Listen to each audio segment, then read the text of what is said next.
IELTS expert Aubrey. What are we bringing our students today?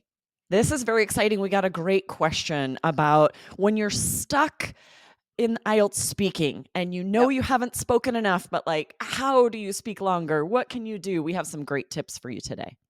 I think this happens to a lot of students, like the one who wrote into us.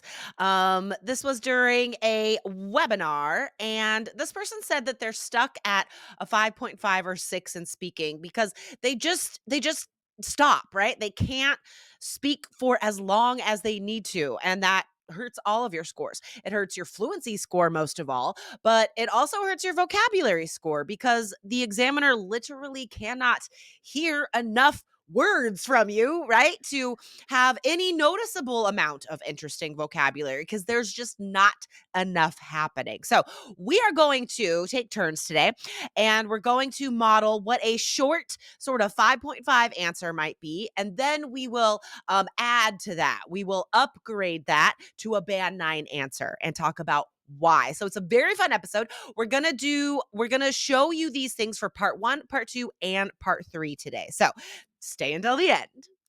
Yes. I'm excited for you to see this because there's two short answers. You might find Mhm. yourself thinking, "Oh, those are the answers I'm giving when I'm practicing." Or when Totally. I've taken the exam before and I thought that was long enough. Like I had some interesting vocabulary. So I think this is Yeah. going to help a ton for you to see what a 5.5 or 6 answer looks like and then how you can strategies for speaking longer, what you need to add in order to get a band 9 speaking answer. Exactly. And guys, if you want some more model speaking answers, we did an episode called IELTS Energy 1436 Recent Speaking Questions about Homes. And remember, you have a 50% chance of being asked about your home or hometown straight away in IELTS Part 1 speaking. So scroll up and check that out if you missed it. All right, let's get into this. Aubrey, do you want to ask me the first question? Yes, and then I want you to give a short answer. We'll talk about it, and then you'll give us a longer answer. So Sounds the good. question is, how is the weather today? Great. It's pretty sunny and warm outside. Nice. So you can see, like, yes, she answered the question, right? But it's not enough. You're not showing fluency. There's no Not interesting enough. vocabulary. This is going to score a 5. And here's what is confusing because, like, in real life, that's you wouldn't answer in a That's what you would long say. way for that question, right? So that's another way that IELTS is different than just normal everyday speaking, right? You cannot, no matter what the question is, you cannot have just a one sentence answer. Exactly. All right. Now give us a band 9 answer, Jessica. How is the weather today? Oh my gosh, it's gorgeous. It's beautiful outside. It's really sunny, which I wasn't expecting. I thought it might rain. And in fact, it is so unseasonably warm that I think I might actually go to the beach today. Nice. So much unseasonably is a great adverb, right? Unseasonably warm. Nice. All right. Now, I'm going to ask Aubrey a question. All right, we're still in part 1 here. What is your favorite kind of weather? I think rainy days are the best. It doesn't rain here often, so it feels really special when it does. Okay. All right. Now that's even bordering on okay, right? Like there's two sentences, there's a simple sentence, there's a complex sentence there. Um so it's bordering on okay. Like I would say that's a 6 answer, right? Mhm, But mhm. still not a 7. So let's try again. What is your favorite kind of weather? Rainy days are the best. It never rains here, so when there's like a downpour and I jump outside and get drenched, I'm so happy. I am sick of sunny days actually. It's sunny all the time here, so it becomes very humdrum. And I actually kind of get in the doldrums when it's sunny. I want to see some rain. I love it. There was so much great vocabulary there. Humdrum is like boring and normal, and in the doldrums mean like I'm sad, I'm depressed. So a lot of great vocab there. But I think this first takeaway strategy, guys, is our longer answers, and this is true for any spontaneous fluent answers, they're not pre-planned, they're not scripted, they're not perfectly organized. What we're doing is we're really just narrating whatever thoughts come into our head at the time. So like at the end of my part 1 answer, I was like, you know what, I think I might go to the beach today, right? And then Aubrey, like, in order to extend your answer, you not just answered what your favorite kind of weather was, but you also said what weather you didn't like was and talked about that. So there are so many directions we can take our answers if we trust our brains, right? And we just narrate our thoughts as they come. Yes, exactly, and this will take practice, right? It's easy to give Totally. one sentence and just answer it like you would conversationally. Yeah, Like you said, "Oh, it's a sunny day." In order to extend and use that interesting vocabulary and interesting pronunciation, you've gotta practice so that you're ready ahead of time. for sure. All right. Now I'm going to ask you. Ooh, you have to do part two, Aubrey. Okay, I got Um, this. okay. Let's have the worst part two answer, right? Really short. Describe your favorite city or a city you have visited that you very much like. I really love New York City. I'm just gonna Oh, stop there. Imagine your part 2 answer is supposed to be 2 minutes and you just say, "New York." it's like not even a complete sentence. You're like New York. And here's again, like, um, in real life, like nobody would be like, describe your favorite city you have visited. We would Right. never say that. We would be like, what's your favorite city? And then if someone else just said New York, you'd be like, oh, cool. Why? Like that's conversational. Part two is not real Right, life, there'd be dude. back and forth. It's so Yeah. tricky. Never do you speak for 2 minutes while someone just stares at you. This is I so know. unnatural, like, I mean, I this hope you takes a lot of don't. practice. Yeah, let's hope you don't. So actually that reminds me of like you have to be a me monster in part 2, right? So in our but you don't want to be a me monster in real life. We talk about Right. how to not be a me monster and how to bring other people into the conversation as like a connection skill in our new C1 course. And it's just funny because like you have to be a me monster in IELTS part 2. Okay.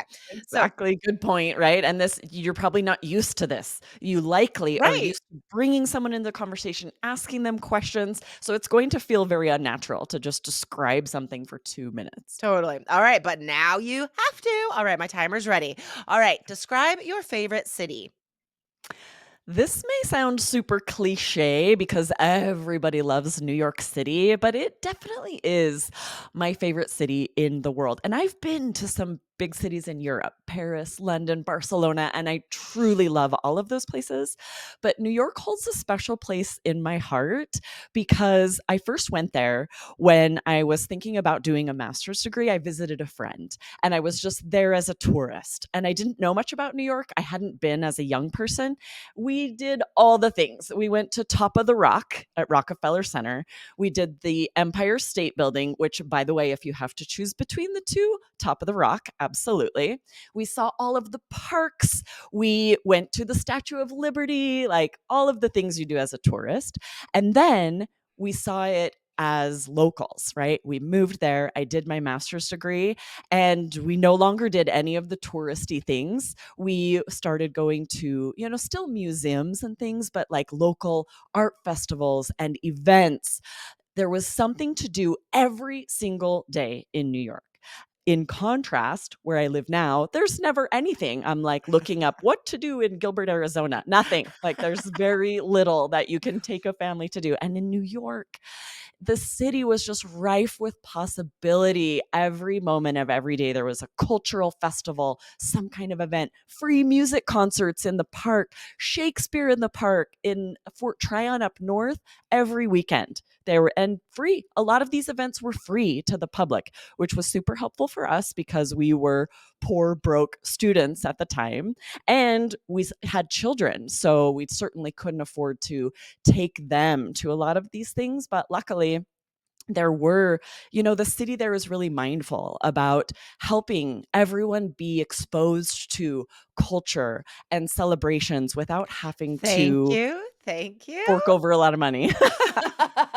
You wanted to get one last idiom in there. Yeah, I Fork could over. talk about That's New a York great for a year. I bet you could. Yeah, fork over a lot of money. That's awesome. So, that's such a great idiom to be like, you're paying a lot of money, to fork over a lot of money. So, one thing I want to highlight here first is how Aubrey started her answer. She just like, now this is I don't want to be cliche, right? Because this is a great way to start an answer on IELTS if you think a lot of people would have the same answer, right?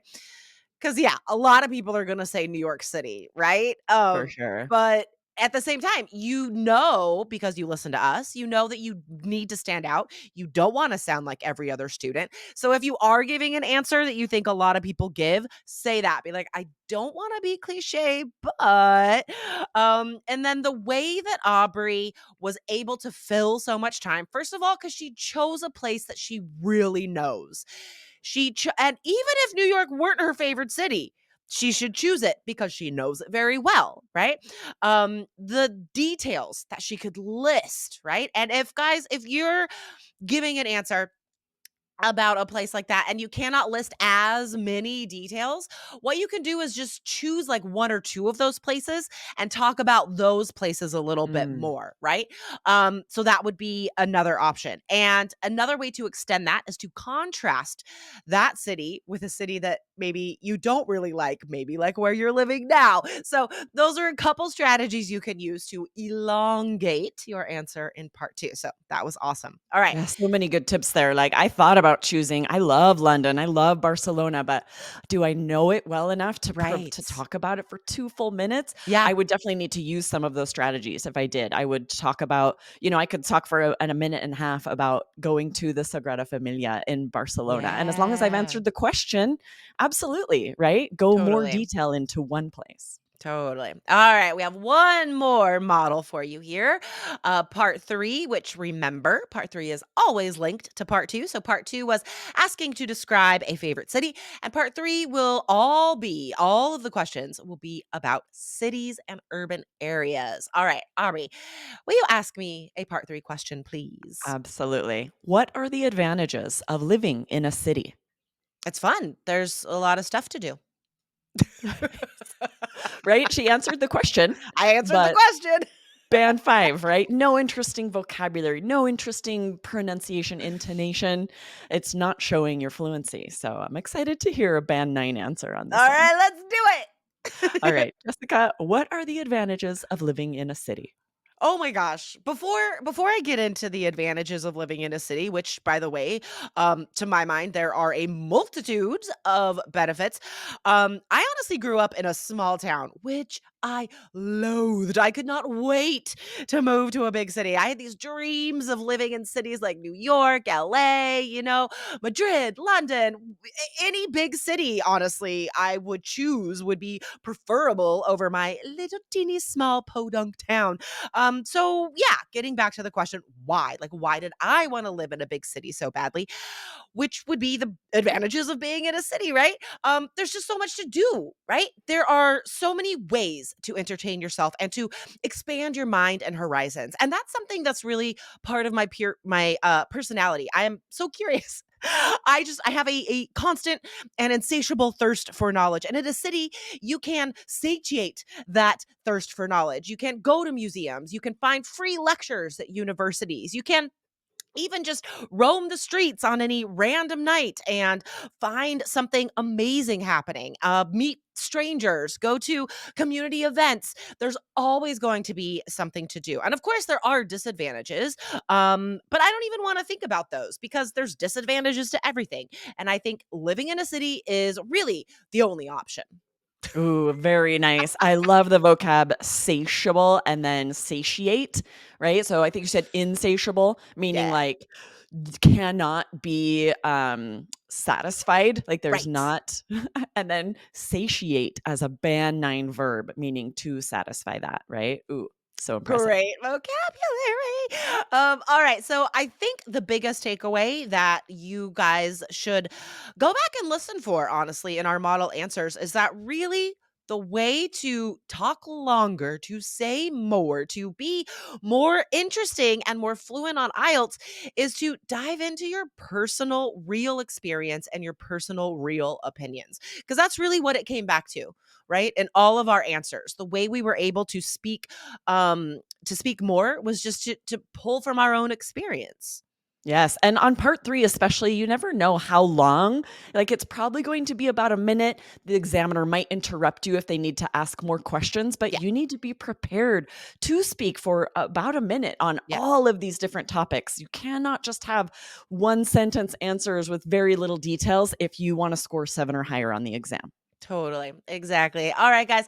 Come back to the blog if you want to read some more articles and listen to some more podcasts. Go to allearsenglish.com/IELTS to check out all that free material. And Aubrey, I'll see you on Friday. Awesome. See you guys Friday. Bye. Bye.